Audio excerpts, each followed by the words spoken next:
చైతన్య రథం వీక్షకులకు స్వాగతం. నమస్కారం. నేటి మన చైతన్య రథంలోని ప్రధాన వార్తలు. అమరావతికి చట్టబద్ధత. ఈ నెల 28వ తేదీన శాసనసభ ప్రత్యేక సమావేశాలు ఏర్పాటు చేసి అమరావతి చట్టబద్ధత బిల్లును పాస్ చేయనున్నారు ప్రభుత్వం. రాష్ట్ర రాజధాని అమరావతికి చట్టబద్ధత కల్పించే దిశగా రాష్ట్ర మంత్రివర్గం కీలక నిర్ణయం తీసుకుంది. ముఖ్యమంత్రి చంద్రబాబు అధ్యక్షతన మంత్రిమండలి సమావేశమైంది.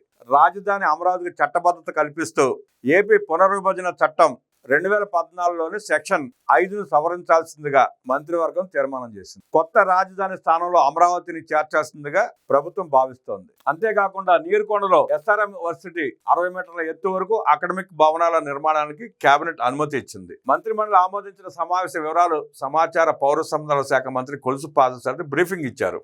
సిఆర్డీ పరిధిలోనే అమరావతిని రాష్ట్ర రాజధానిగా చేర్చాలని మంత్రివర్గం తీర్మానించింది. భవిష్యత్తులో ఎవరూ రాజకీయ కారణాలతో రాజధానిని మార్చకుండా ఉండేందుకు అసెంబ్లీలో కూడా ప్రత్యేక తీర్మానం చేయాలని నిర్ణయించింది. 2019 తర్వాత జగన్మోహన్ రెడ్డి పరిపాలనలో అమరావతిని నిశ్చేజం చేసి 3 రాజధానుల పేరిట 3 ముక్కలాటాడి అమరావతికే కాకుండా ఆ 2 ప్రాంతాలకు కూడా అన్యాయం చేసి ఒక్క ఇటుకు కానీ ఒక్క భారతీయ సిమెంట్ బస్తాను కానీ వాడకుండా ప్రజలు భ్రమంలో పెట్టి అయోమయాన్ని గురి చేసి ఎలాంటి వికృత రాజకీయ క్రీడ ఆడాడో చూసాం. భవిష్యత్తులో ఇంకెవ్వడు జగన్ రెడ్డి లాగా రాజధాని పేరిట నాటకాలు ఆడకుండా చట్టబద్ధత కల్పించడానికి కూటమి ప్రభుత్వం పూనుకుంది. శాశ్వత రాజధానిగా అమరావతిని అభివృద్ధి చేయడమే ప్రభుత్వం లక్ష్యంగా పెట్టుకుంది. ఇక న్యాయ వ్యవస్థ బలోపేతానికి హైకోర్టు సూచనల మేరకు 96 కొత్త కోర్టులు ఏర్పాటు, 1730 ఉద్యోగాల ఏర్పాటుకు ప్రభుత్వం నిర్ణయం తీసుకుంది. కేబినెట్ తీసుకున్న ముఖ్య నిర్ణయాలు ఒకసారి చూస్తే రాష్ట్రంలో 96 జూనియర్ సీనియర్ సివిల్ జడ్జిల కోర్టుల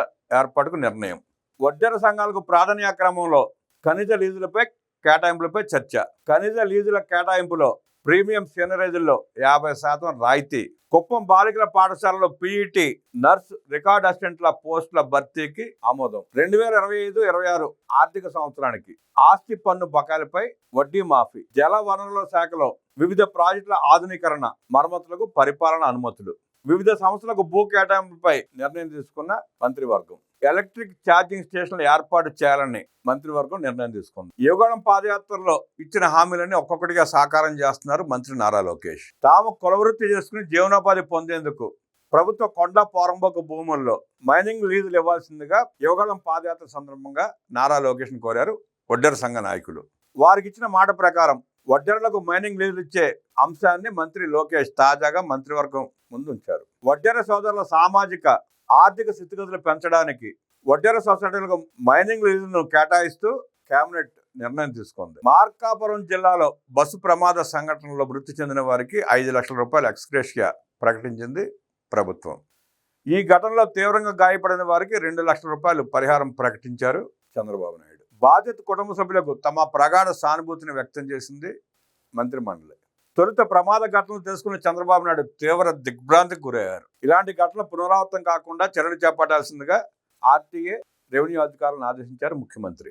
ఈ ఘటన తీవ్ర బాధాకరమన్నారు మంత్రి లోకేష్. పలువురు ప్రయాణికులు దుర్మరణం పాలవడం బాధాకరమని, క్షతగాత్రులకు అవసరమైన వైద్య సాయంపై ఇప్పటికే అధికారులను ఆదేశించామన్నారు మంత్రి లోకేష్.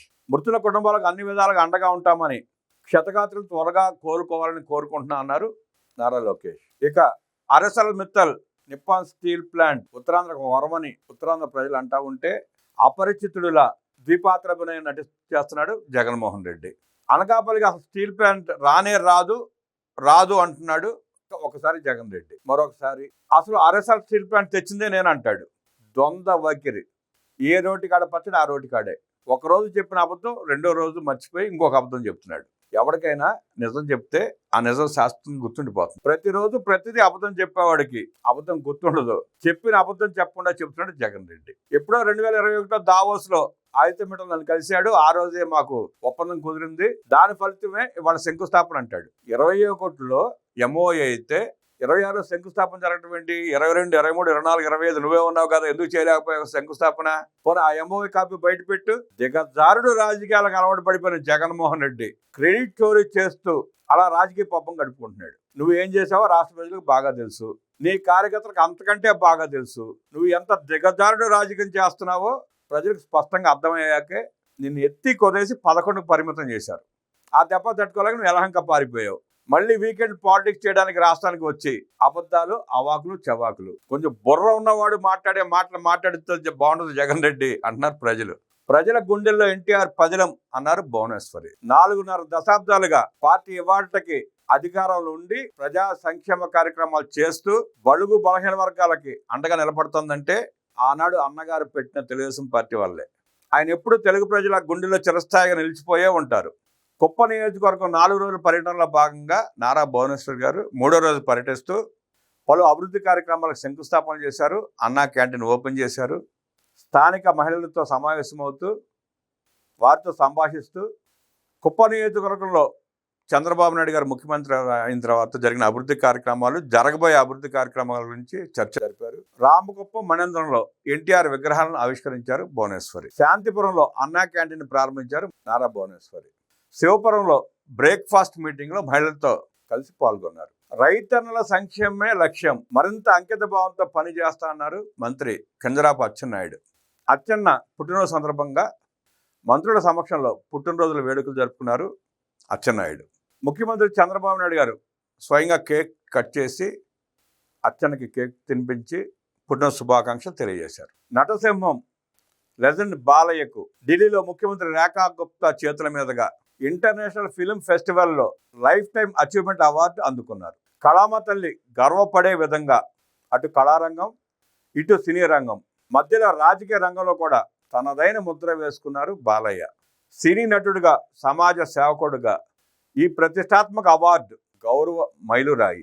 దశాబ్దాల మీ ప్రయాణానికి, అంచంచలమైన కృషికి, భారతీయ సినీ పరిశ్రమకు మీరు చేసిన సేవలకు, భారతీయ సినీ పరిశ్రమకు మీరు చేసిన అమోఘమైన సేవలకు నిజమైన గుర్తింపని కొనియాడారు. తల్లిదండ్రుల ఆశీస్సులతో ఇదే ఉత్సాహంతో ముందుకు సాగుతూ భవిష్యత్తులో మరింత ఉన్నత శిఖరాలు అధిరోహించాలని, మరెందరికో ప్రేరణగా నిలవాలని ఆకాంక్షించారు. ఆలయాల్లో అభివృద్ధి పనులు పూర్తి చేయాలి అన్నారు మంత్రి ఆనం రామనారాయణ రెడ్డి. ఆలయాల పునర్నిర్మాణం, రాష్ట్రంలోని ప్రముఖ ఆలయాల్లో జరుగుతున్న అభివృద్ధి పనులను నిర్దేశిత గడువుల్లో పూర్తి చేసి భక్తులకు సౌకర్యవంతమైన దర్శనాన్ని కల్పించేందుకు సమన్వయంతో పనిచేయాలని మంత్రి స్పష్టం చేశారు. అమరావతి చట్టబద్ధత కోసమే అసెంబ్లీ ప్రత్యేక సమావేశాలన్నారు స్పీకర్ అయ్యన్న పాత్రుడు.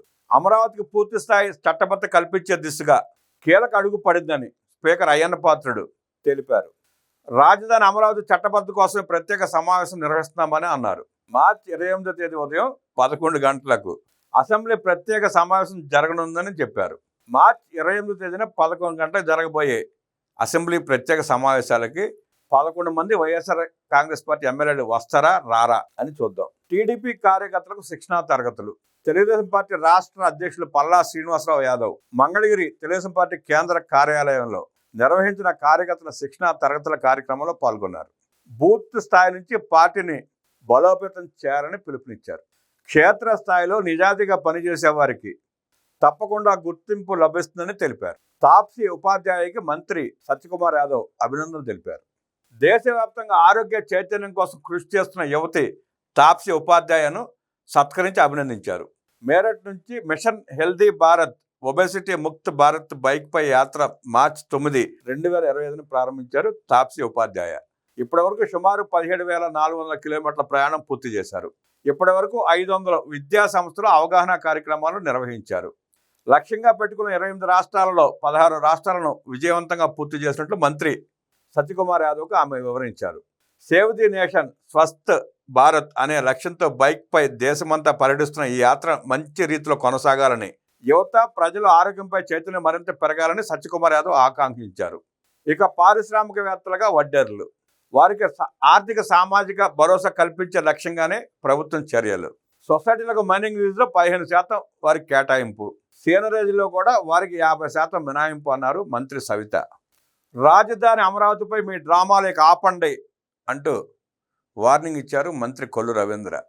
5 ఏళ్ల జగన్రెడ్డి పరిపాలనలో అనేక నాటకాలు, అబద్ధాలు, మోసాలు, దారుణాలతో అమరావతిని నిర్వీర్యం చేసి రాష్ట్రాన్ని కుదేలు చేసి ఎలా వ్యవహరించారో చూసాం. కూటమి ప్రభుత్వం వచ్చినాక శరవేగంగా అమరావతి నిర్మాణ పనులు జరుగుతూ ఉంటే అడ్డంకులు సృష్టించడం, అవాకులు చవాకులు పేలడం, వరల్డ్ బ్యాంక్కి ఉత్తరాలు రాయడం, మధ్యలో పనులు సాగకుండా మంటలు రేపడం, ఈ దారుణాలు ఆపకపోతే మీకు తగిన శాస్తి చేస్తామంటూ వార్నింగ్ ఇచ్చారు మంత్రి కొల్లు రవీంద్ర. అధికారంలోకి వచ్చినాక రాజధానికి అమరావతి పనికిరాదని చెప్పి హేళన చేశాడు జగన్మోహన్ రెడ్డి. అమరావతి రైతులు నిరసన తెలియజేస్తూ ధర్నాలు చేస్తూ ఉంటే కిరాయి పోలీసులను పెట్టి గర్భవతులను కూడా చూడకుండా ఆ మహిళా రైతులను కొట్టించాడు జగన్మోహన్ రెడ్డి. బొత్స సత్యనారాయణ అంటాడు అమరావతి శ్మశానం అన్నాడు. అనేక అవాకులు చవాకులు పేలి ఇవాళ మళ్ళీ రాజధాని మీద విషం చిమ్మే ప్రయత్నం చేస్తున్నారు. 2019 అసెంబ్లీ సమావేశాల్లో రాజధాని అన్నాడు 30,000 ఎకరాలు చాలదు, ఇంకొక 20,000 ఎకరాలు సంపాదించండి అన్నాడు. అని చెప్పి ఆఖరికి మడమ తిప్పి మాట తప్పి పారిపోయి 3 రాజధానుల పేరిట ఎన్ని డ్రామాలు ఆడాడో ఆ డ్రామాల మధ్యలో ప్రజల్ని ఉంచి వాళ్ళ భ్రమంలో ముంచి రాష్ట్రాన్ని ఎలా లూటీ చేశాడో ప్రజానీకం గమనించింది. కర్రు కాల్చి వాతా పెట్టింది ఎన్నికల్లో. అమరావతి భ్రమరావతి అన్నాడు, కమరావతి అన్నాడు. రిజర్వ్ నియోజకవర్గం అమరావతి.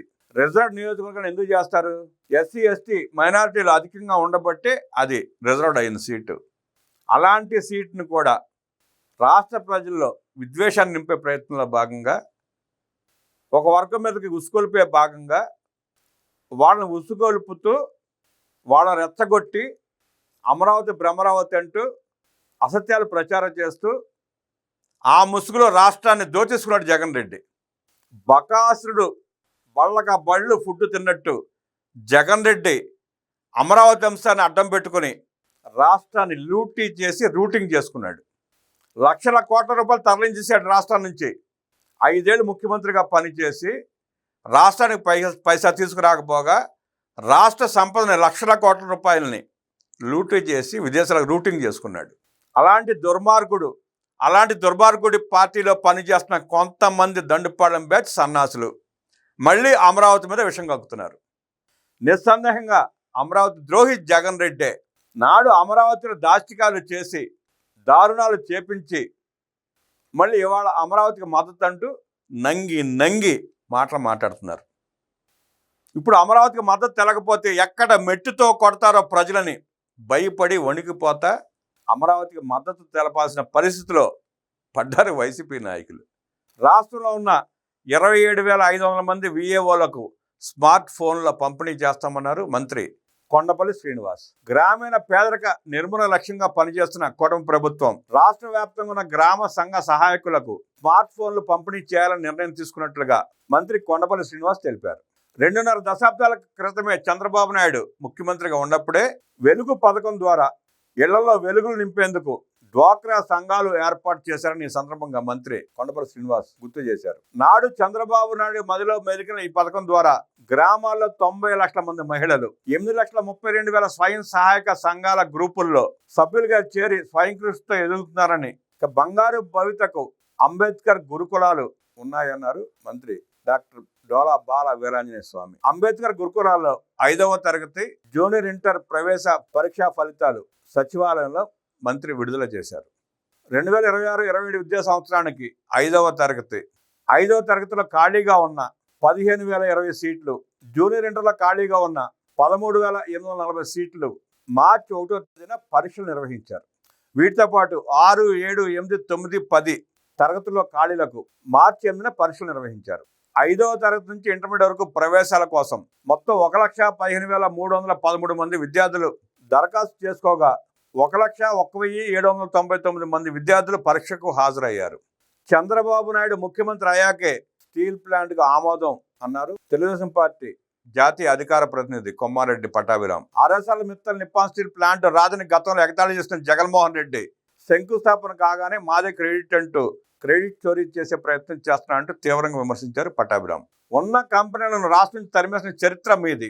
పెట్టుబడులు ఎలా తీసుకురావాలో నారా లోకేష్ గారిని చూసి నేర్చుకో జగన్ రెడ్డి అంటూ హితూ పలికారు. నాడు జే ట్యాక్స్ భయంతో పరిశ్రమలు పారిపోతే నేడు చంద్రబాబు నాయుడు గారి దూరదృష్టి విజన్ సహకారంతో పారిపోయిన కంపెనీలతో పాటు అనేక కొత్త కంపెనీలు రాష్ట్రానికి వస్తున్నాయంటూ దీని మీద అవసరమైతే చర్చకు సిద్ధం అంటూ సవాల్ చేశారు పట్టాభిరామ్. పరిశ్రమలు ఎలా తీసుకురావాలో నారా లోకేష్ గారిని చూసి నేర్చుకో జగన్ రెడ్డి అంటూ హితూ పలికారు. రాష్ట్ర ప్రజలను తప్పుదోవ పట్టించడంలో జగన్ రెడ్డి పిహెచ్డీ చేశాడంటూ ఎద్దేవా చేశారు.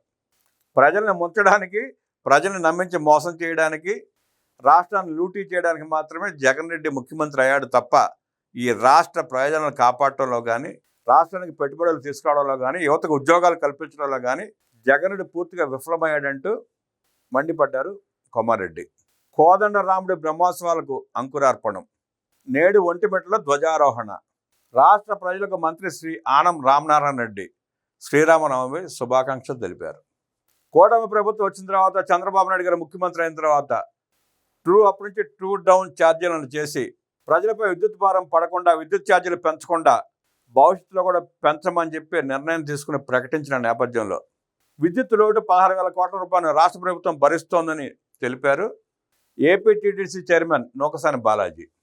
జగన్రెడ్డి ఆర్థిక విధ్వంసంతో రాష్ట్రంలో కొంత ఆర్థిక ఇబ్బందులు ఉన్నా ప్రతి వినియోగదారుడికి నాణ్యమైన విద్యుత్ను 24 గంటల కూటమి ప్రభుత్వం అందిస్తోందని AP tourism development corporation chairman Nookasani Balaji పేర్కొన్నారు.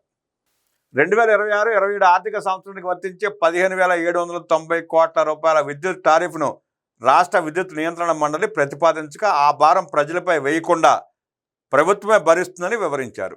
కూటమి ప్రభుత్వం ఏర్పడిన తర్వాత ఈ 20 నెలల్లో సుమారు 20,288 కోట్ల రూపాయలను విద్యుత్ బిల్లుల భారాన్ని ప్రభుత్వమే భరించి సుమారు 1,30,00,000 మంది వినియోగదారులకు మేలు చేకూర్చిందని వివరించారు. అమరావతిలో అగ్ని ప్రమాద కేసులో అనుమానితుడిని గుర్తించి అరెస్ట్ చేశారు పోలీసులు. సాంకేతిక ఆధారాలు సేకరించి వాచ్మెన్ రామ్ కుమార్ని తుళ్ళూరు పోలీసులు అదుపులోకి తీసుకున్నారు. ఆ మధ్య ఎల్ఎన్టీ పైపులు, మొన్న మెగా ఇంజనీరింగ్ పైపుల్ని దహనం చేసిన పరిస్థితి మనం చూసాం. కోణంలో పోలీసులు విచారిస్తున్నారు. ఇవాళ రేపు వాస్తవాలు బయటపడతాయి. దీని వెనక ఎవడున్నా కఠినంగా శిక్షిస్తామంటూ ప్రభుత్వం హెచ్చరించింది తీవ్రంగా. సాక్షి దినపత్రికపై ఉవ్వెత్తున ఆగ్రహం. విజయవాడ ఎంపీ కేసుని చిన్నిపై అవాస్తవాలు ప్రచారం చేస్తున్నారన్న కారణంతో సాక్షి దినపత్రిక ప్రతులను దహనం చేశారు పార్లమెంట్ నియోజకవర్గ ప్రజలు. పార్వతీపురం ఎమ్మెల్యే విజయచంద్ర ఆధ్వర్యంలో తెలుగుదేశం పార్టీ ఆవిర్భావ దినోత్సవ ఏర్పాట్లు చురుగ్గా సాగుతున్నాయి. రాష్ట్ర ఎస్టీ కమిషన్ చైర్మన్కు ఘన స్వాగతం పలికిన ఎమ్మెల్యే తోయిక, ప్రభుత్వ విప్ తోయిక జగదీశ్వరి. మొదటిసారి ఏజెన్సీ ప్రాంతాల్లో పర్యటించిన ఎస్సీ కమిషన్ చైర్మన్ బొజ్జిరెడ్డిని ఘనంగా సత్కరించారు. జగన్ రెడ్డి అబద్ధాలకు అడ్డు అదుపు లేకుండా పోతోందంటూ మండిపడ్డారు ఎన్టీఆర్ జిల్లా టీడీపీ అధ్యక్షురాలు గద్దె అనురాధ. పత్రికా విలువలను ఎప్పుడో గాలికి వదిలేసిన సాక్షి మండిపడుతున్న రాష్ట్ర ప్రజలు. విలువలు లేని విశ్వసనీయత అంటే ఏంటో తెలియని పేపర్ సాక్షి పేపర్. ఆ పేపర్ ప్రతులను తగలబెట్టక ఏం చేసుకుంటారు? అభివృద్ధి సంక్షేమమే మా ఎజెండా అన్నారు మంత్రి పొంగూరి నారాయణ. వాడవాడలా పార్టీ జెండా ఎగరాలి. తెలుగుదేశం పార్టీ ఆవిర్భావ దినోత్సవం జరుపుకుంటున్న వేళ ప్రతి గ్రామంలో, ప్రతి నియోజకవర్గంలో వాడవాడల తెలుగుదేశం పార్టీ జెండా రెపరెపలాడాలని పార్టీ నాయకులు, ఎమ్మెల్యేలు, మంత్రులు, కార్యకర్తలకు పిలుపునిచ్చారు. నమస్కారం.